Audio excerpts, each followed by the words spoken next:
The stars above shimmered like cold diamonds as the human shuttle landed on the surface of Velterra. Ryan stood by the viewport, staring out in silence. He was an engineer, not a soldier or diplomat. When Earth Command told him he was being sent as part of a peace mission to a powerful alien empire, he didn't ask many questions. He was just supposed to help set up energy systems, share some technology, and come back home. It was supposed to be simple. But nothing about Velterra was simple. The landing zone was massive, built from silver and black stone that reflected the light of 3 moons. Strange banners with glowing symbols flapped gently in the wind. As Ryan stepped out with the delegation, hundreds of tall armored guards lined the path. Their weapons were polished, and their faces unreadable. "Don't speak unless spoken to," the mission leader whispered to Ryan. He nodded. This wasn't Earth. He knew that. But he didn't feel nervous, just curious. He had seen many worlds, but nothing like this one. They were guided into a grand palace with towering spires and glowing blue windows. The air smelled of fire and flowers, a strange mix that made Ryan's head spin a little. Then, in the heart of the throne hall, she appeared the Queen of Velterra. She was tall, proud, and powerful. Her armor was made of crystal and living metal, and her voice carried the weight of ages. Her 3 daughters stood behind her, each dressed in different styles, one sharp and regal, one soft and graceful, and the youngest wild and bold. They didn't smile, they didn't move. They only stared at Ryan. "Earth sends us a builder," the Queen said, her voice echoing through the hall. "A mind, not a weapon." Ryan gave a small bow, unsure what to say. The Queen stepped forward. "You are Ryan, human male. You are not a soldier. You are not a king. You are ordinary, and that is why I have chosen you." There was a sharp silence in the hall. Even the guards didn't move. "Chosen me for what?" Ryan asked, frowning slightly. "To be the mate of my daughters." The words hit him like a punch. He blinked, thinking maybe the translator was broken. But no, the meaning was clear. The mission leader beside him froze, and the other humans looked panicked. "Excuse me?" Ryan said carefully. "You will live among us," the Queen said. "You will not choose between them. They will choose how to share you. You will help lead the next age of Velterra." Ryan tried to speak, but the Queen raised a hand. "You may refuse," she said calmly, "but I warn you Sit's refusal would be seen as insult. An insult leads to war. You are not a prisoner, but you are important now." Ryan's heart pounded. This wasn't in the job description. He looked at the daughters again. Their faces remained still, but their eyes held different emotions: curiosity, doubt, maybe even interest. The mission leader stepped forward. "Your Highness, this arrangement was not discussed beforehand." "Surely silence," the Queen said. The leader went quiet. Ryan knew one thing clearly. Now this was not just about him. This was political, maybe even cultural. If he said the wrong thing, it could break everything. He took a slow breath and nodded. "Then, may I speak with your daughters before I answer?" The Queen smiled slightly. "You may." Later, Ryan found himself in a quiet garden made of glowing trees and floating stones. The daughters sat before him in a half circle. The oldest spoke first. "I do not need a mate," she said firmly. "But Mother sees something in you. If you are weak, you will be broken. If you are strong, you may earn my respect." The middle daughter nodded. "I do not know you yet, but I believe new paths should be explored. We will see what kind of person you are." The youngest leaned forward, eyes bright. "This is fun. You're small, but you speak boldly." "I like that." Ryan smiled awkwardly. "Thanks, I guess." He didn't know what to feel. Fear, flattery, confusion, probably all at once. But something in him also felt challenged. Not by violence, but by the unknown. By the idea that he was being thrown into something far bigger than himself. He spoke honestly. "I don't know if I'm ready for this. I came here to fix machines, not join a royal family." "Then leave," the oldest said. "No," the middle one replied. "Let him stay. Let him learn." The youngest laughed. "I vote we keep him." Ryan rubbed the back of his neck. "You don't get to vote on me, you know." They all stared at him, or maybe you do. The daughters exchanged glances. Something passed between them, some silent agreement. That night, Ryan was given his own chamber near the royal wing. Guards stood at the door. A servant brought him food. Everything felt unreal. He couldn't sleep. He'd lay there staring at the ceiling, thinking about how fast life could change. On Earth, he was just a guy who worked with wires and engines. Here he might become something more ROR, be destroyed by it. Outside, the moonlight touched the palace walls, and the stars kept shining. But somewhere in the shadows, others were watching too. Nobles, warriors, those who believed the queen had made a mistake, those who planned to correct it. They didn't speak their thoughts aloud, but soon they would act. Ryan woke early. His room was quiet, the walls glowing softly with a strange blue light. The air smelled of spice and flowers again, a scent he was starting to get used to. He sat up and rubbed his eyes. Yesterday still felt like a dream. Chosen as a mate for 3 alien princesses didn't sound real, but the heavy guards outside his door and the golden robe placed neatly on the table reminded him that it was. As he got dressed, he heard a soft knock, double quotes enter. He said a young alien attendant stepped in, head bowed. The queen requests your presence. You will join the royal daughters for morning meal. Ryan sighed. Of course. As he followed the attendant through the palace, he noticed how the guards and servants reacted to him. They stared but didn't speak. Their faces stayed still, but he could feel something behind their eyes. Curiosity, maybe, or something colder. In the dining hall, the 3 princesses sat at a long table made of silver wood. The oldest wore her usual cold expression, the middle one gave a polite nod, and the youngest grinned as he entered. You survived the night, the youngest said, taking a bite of something that looked like glowing fruit. Barely, Ryan joked, sitting across from them. I'm still trying to figure out the rules around here. Don't speak too much, the oldest said. Listen more. The youngest rolled her eyes. Let him speak. He's interesting. You speak like I'm not in the room, Ryan said with a smile. The middle daughter looked at him. You are here, but you are not yet part of this place, and I'm not sure I want to be, he admitted. That caught their attention. Then why stay? The oldest asked. Ryan leaned forward. Because I think something's wrong. People are watching me, not just out of curiosity. They're angry. The youngest nodded slowly. They don't like change. Mother's choice has shaken the council.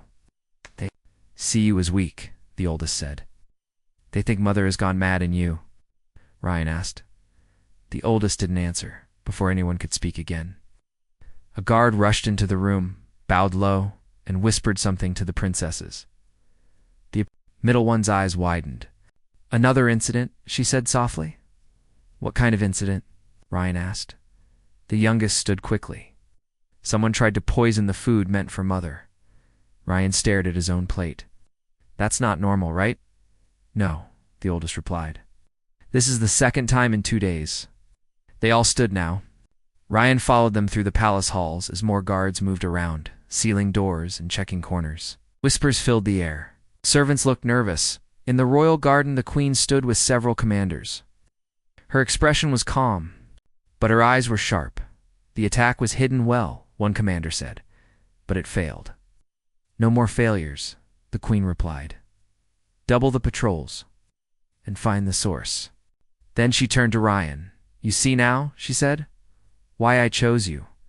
No, he replied honestly, I don't. Because you are not part of their games, the queen said. You bring chaos to their plans. They expected power to pass from daughter to warlord, not to a human. You could have warned me, Ryan muttered. The queen actually smiled. And would you have come? Probably not, Ryan thought. Later that day, Ryan found himself alone with the youngest daughter in the training hall. She was practicing with 2 long blades that spun like wind. He watched, impressed. You fight? She asked suddenly. Not really. I fix things. Then fix this world, she said, tossing a blade into the wall. It's broken, he frowned. What do you mean? Everyone fights for the throne, for power. Mother wants something different. Maybe that's why she chose you. Maybe she's tired of warriors. And what about you? He asked. She shrugged. I like to fight, but maybe I'd like to build too. Just then, the lights flickered. Ryan looked up. It's not right. He ran over to the wall panel and opened it. Wires had been sliced very cleanly. Someone is trying to shut down palace systems, he said. Guards rushed in as alarms began to sound. In the next hour, Ryan worked quickly, crawling through tight halls and broken panels. He rerouted power, fixed broken paths, and restored main systems just before total blackout. When he was done, his hands were burned and dirty, but the palace lights returned as he stepped out of the access hatch. The queen was waiting. You saved us from being blind, she said. Ryan gave a tired nod. Whoever is behind this is smart and inside. Yes, the queen agreed. And now they know you are not weak. She turned to her daughters. Take him to the war room. He deserves to hear what's next. As Ryan followed them once more, he realized something had changed. He was no longer just the outsider. He was becoming part of the storm. The war room was not what Ryan expected. Instead of computers and holograms, the chamber was built from smooth black stone, lit by soft glowing crystals in the walls. A large circular table stood in the center, covered in carved maps and glowing markers. Several high-ranking warriors and advisors stood around it. Silent as Ryan entered with the daughters, the queen was already there. Her eyes landed on him first. You are not trained for war, she said, but you think like a builder. Sometimes that is more dangerous. Ryan nodded slowly. You think the one behind the attacks is here? Yes, she said without hesitation.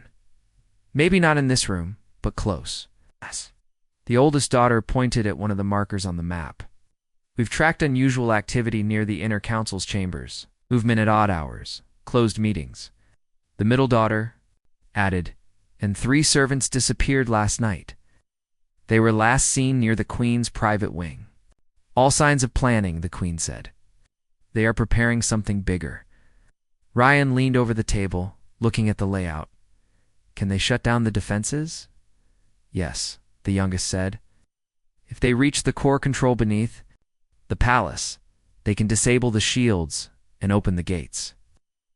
Ryan took a breath. Then we need to lock down that area. Already done, the queen said. But they will not stop.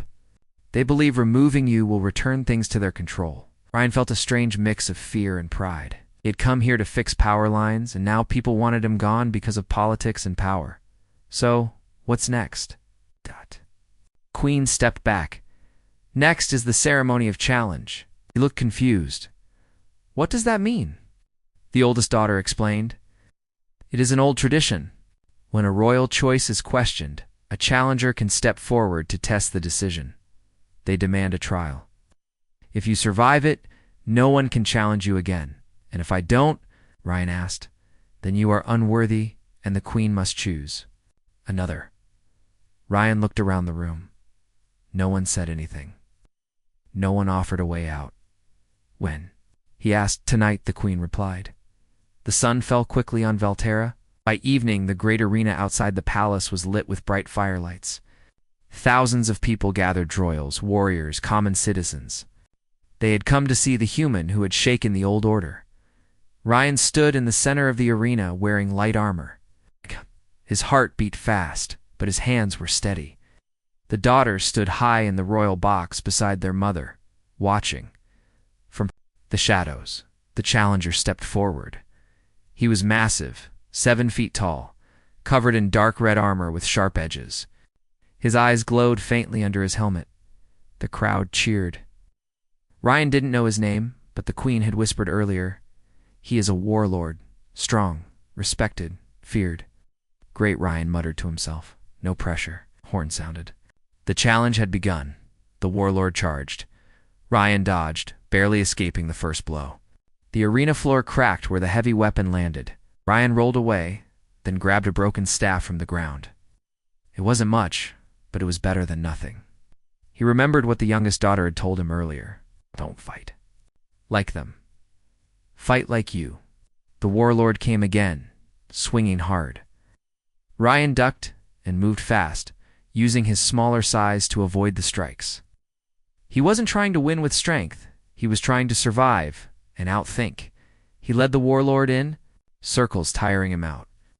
Then he used the staff to trip him, making the crowd gasp. The warlord stumbled but rose quickly, more angry now. Ryan ran toward a loose stone block, jumped, and kicked it into the warlord's path. It bought him just enough time to grab a coil of rope lying nearby.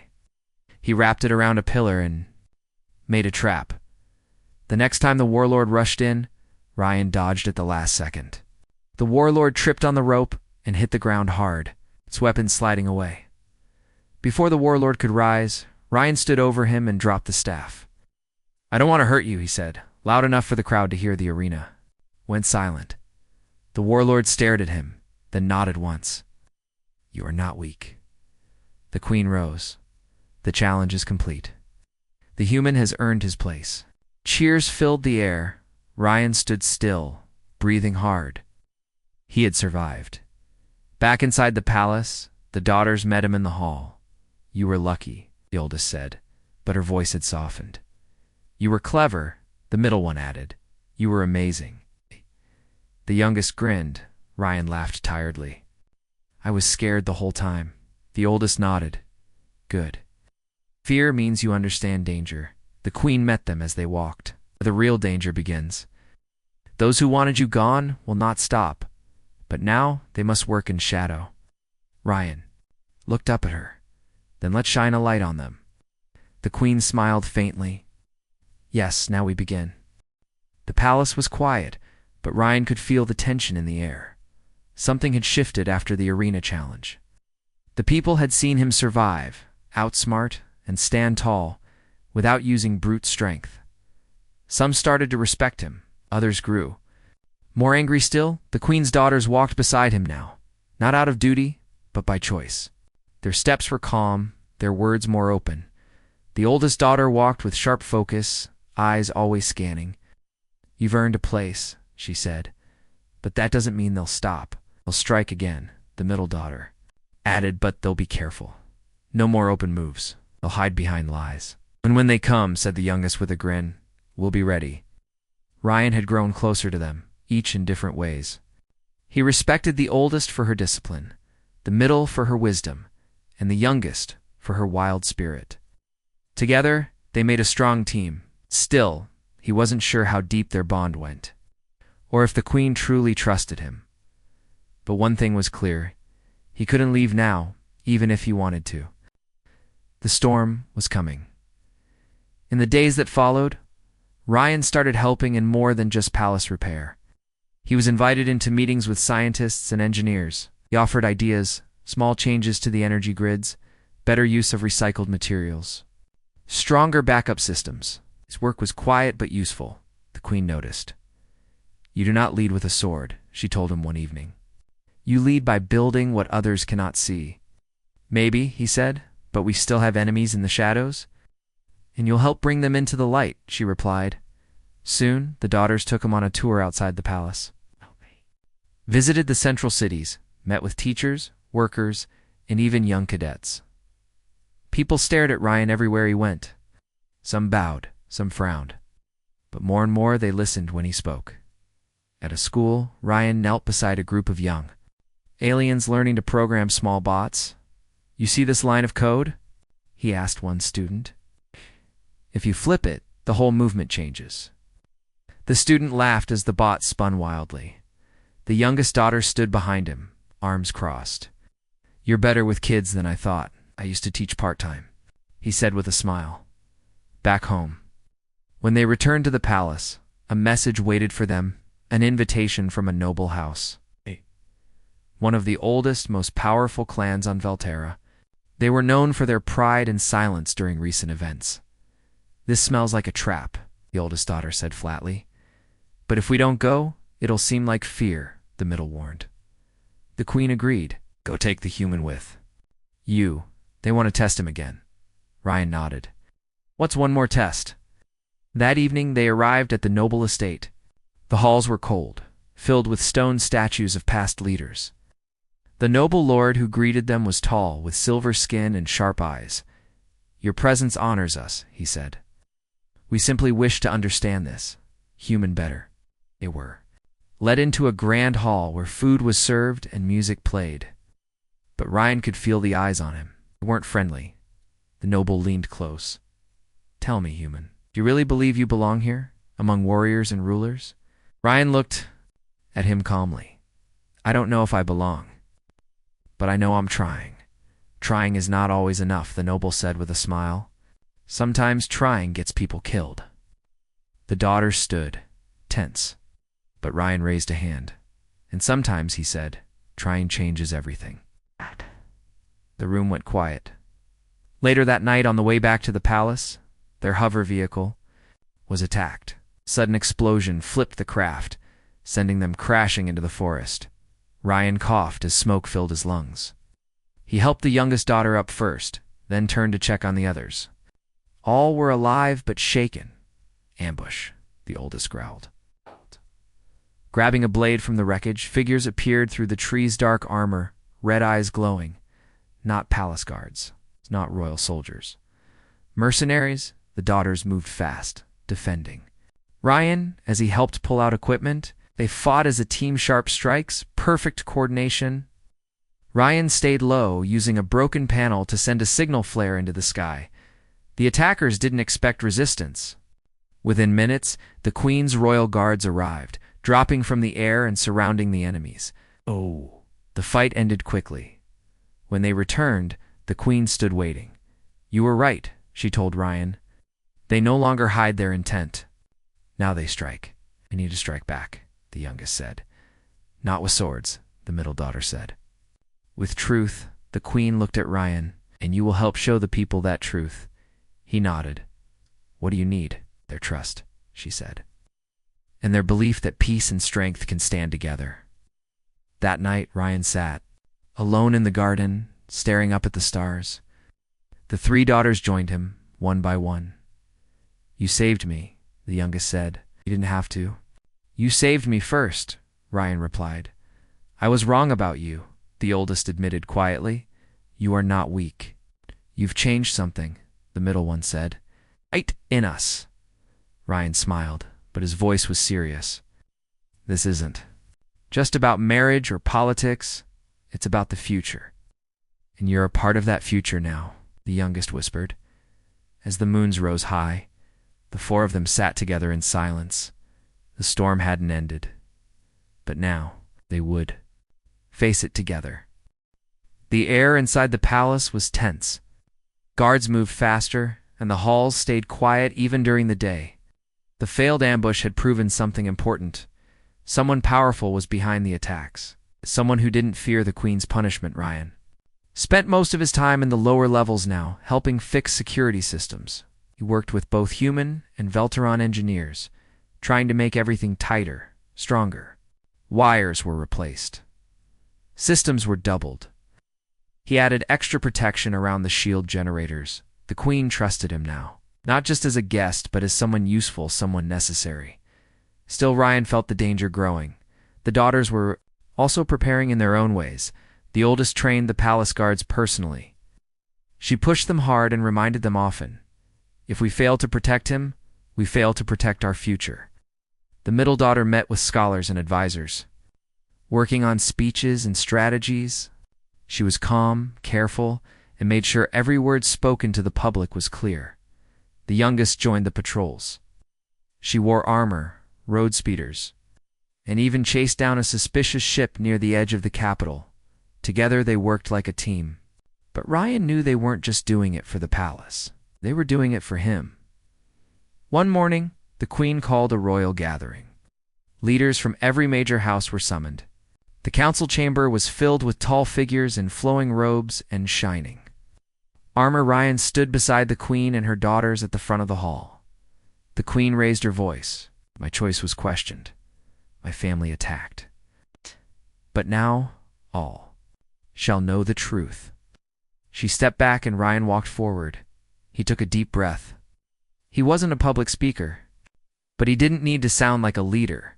He just needed to be honest. I came here as an engineer, he said. I didn't ask for power. I didn't ask to be part of any royal line. But I've seen what you faced: division, fear, old thinking. And I've also seen the strength of your people. I've seen what the daughters of your queen can do. Many in the room watched him with cold eyes. I'm not here to take your world, Ryan continued. I'm here to help build it. If you give me a place among you, I will use what I know to protect this planet, not rule it. A few murmurs passed through the crowd. The queen stepped forward again. He speaks with heart, not with hunger for power. Then he still questioned my choice. Step forward now. No one moved. But that night, the real battle began. As the palace grew quiet, a servant came running to the guard post. He was shaking, holding a broken communication chip. The core shield controls, he gasped. Someone is inside, disabling them. Within minutes, alarms blared. Ryan grabbed his toolkit and ran toward the shield control sector. The three daughters followed, already armored. They reached the lower levels and found 2 guards injured near the entrance. Go in fast, the oldest ordered. We don't have much time. Inside, sparks flew. A team of traitors nobles. Soldiers and hired saboteurs were working quickly, trying to shut down the planetary shields. Without them, the palace and the city would be open to attack from above, Ryan shouted. I need to reach the main panel. Go, the youngest yelled, blocking an enemy strike with her blade. As the daughters fought off the attackers, Ryan ducked under fire and slid to the control unit. He opened the panel, but it was already halfway shut down. They've started a remote wipe, he muttered. I can't stop it from here. He pulled out a cable and connected his tablet. The screen showed red warnings, systems crashing one by one. The middle daughter reached him, blocking incoming fire with a small shield device. Can you stop it? Maybe, he said, fingers moving fast. But I need more time. The daughter slammed her enemy into the wall and shouted, Protect him! The youngest roared, pushing forward with wild speed. Her strikes were sharp and brutal. Together, the sisters held the attackers back. Ryan worked quickly. He bypassed the wipe command and began rewriting the core code. Almost there. A shot grazed his shoulder, burning the fabric. He winced, but didn't stop. Done.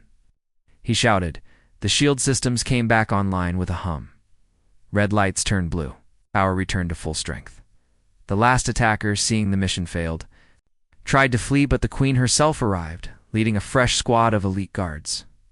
They moved with precision and ended the fight quickly. When it was over, the queen looked at the damage. They meant to destroy us tonight. Ryan sat on the floor, tired and bleeding slightly. They didn't. The queen knelt beside him. You saved more than the palace. You saved the heart of our world. The daughters gathered around him, checking his wound. You should rest, the middle one said gently. You're not leaving our sight, said the oldest firmly. The youngest smiled. Next time, wear armor. Ryan chuckled. I'll think about it. Later, as the stars rose again over the palace, the queen stood before the royal banners and made a new declaration. Tonight, we name Ryan not only as mate to my daughters, but also protector of Veltara's future. Across the planet, screens showed the moment. Some cheered, some stayed silent, but none dared oppose. Days passed after the attack on the shield core, but the memory of that night stayed fresh in everyone's mind. The palace was stronger than before, but the truth was clear. There were still enemies hiding in the dark, waiting. The queen had made her final decision public. Ryan was now not just a guest or a chosen mate. He was the protector of Veltar's future. The announcement spread across the planet. On some worlds, it brought hope. On others, anger. But no one questioned it. Openly still, Ryan didn't feel like a hero. He was just a man doing his best in a place where everything felt bigger than him. He sat in the royal garden one evening, watching the sky turn from gold to purple. The youngest daughter walked beside him, placing a small plant near the water. You should be proud, she said. You fixed what many thought couldn't be fixed. Ryan smiled a little. I didn't do it alone.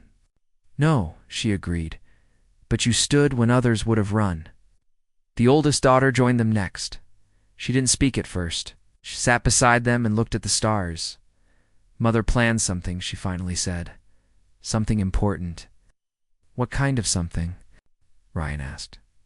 "She's calling the High Council," the oldest replied. "Not just for a speech, for a change." The middle daughter arrived soon after. She's going to break the old laws, remove the rule that only full-blood royals may, shape the throne. Ryan's eyes widened. "She's doing that. For me, for the planet," the middle one said. "But yes, also for you." "And for us?" The next morning, the palace hosted the largest meeting in generations. Leaders from every system under Veltar's rule arrived. They came in ships shaped like wings, flames, and beasts. Hundreds of them filled the skies. The great council chamber opened its doors for the first time in years. Ryan stood quietly behind the queen and her daughters. His heart beat fast. The pressure of every eye was heavy. He wasn't trained for moments like this, but he had learned to stand anyway. The queen raised her staff, and the room fell silent. "My people," she began, "we have followed the same path for centuries. Strength, tradition, bloodlines, and we have survived. But survival is not enough anymore. We must grow." She looked toward Ryan. "I chose a human, yes, not a warrior, not a noble. I chose someone with different strength." He faced trials, and he did not break. "Stood beside my daughters, and they stood beside him." She paused. "Some say he is not one of us.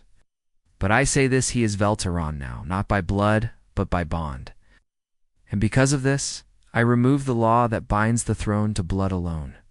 From this day, unity will shape our future." Many in the room whispered. A few nobles stood, ready to object. "Do you challenge this decision?" the queen asked. They looked at one another, then slowly sat back down. Ryan stepped forward. "I didn't come here to change your world, but now that I'm part of it, I won't run from the duty. I will serve beside the queen's daughters. Not above them. I will listen. I will build. And I will protect." The chamber stayed quiet then. Slowly, one of the elder nobles stood. "I did not support you," he said to Ryan, "but you have earned my respect." One by one, others began to rise, not all, but enough. Outside the palace, the people watched from their homes, streets, and cities. Some cheered, others still waited. But something had shifted. Later that night, the queen met with Ryan alone. Her long robe flowed behind her as she walked. "Along the edge of the glowing pool, you understand what this means," she said softly. "That I've tied my life to yours," he replied. "And to theirs," she added, nodding toward her daughters, who stood nearby. "Do they truly accept this?" Ryan asked. The queen smiled. "They do, but it is not about acceptance anymore. It is about choice." The daughters stepped forward. The oldest said, "You earned your place through action, not words." The middle said, "You brought balance when we needed it most." The youngest said, "You made us feel something rare, hope." Ryan looked at each of them, and I promise, I'll never stop fighting for this world. The queen placed her hand on his shoulder, and the crown of unity is formed not of gold, but of trust.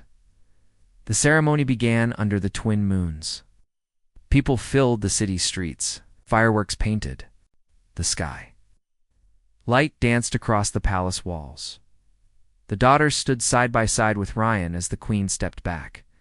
From this night forward, the rule would no longer be cold and distant. It would be shared, shaped by minds and hearts, not only blood. Enemies watched from afar, quiet and unsure. No one dared attack. No one dared speak against it.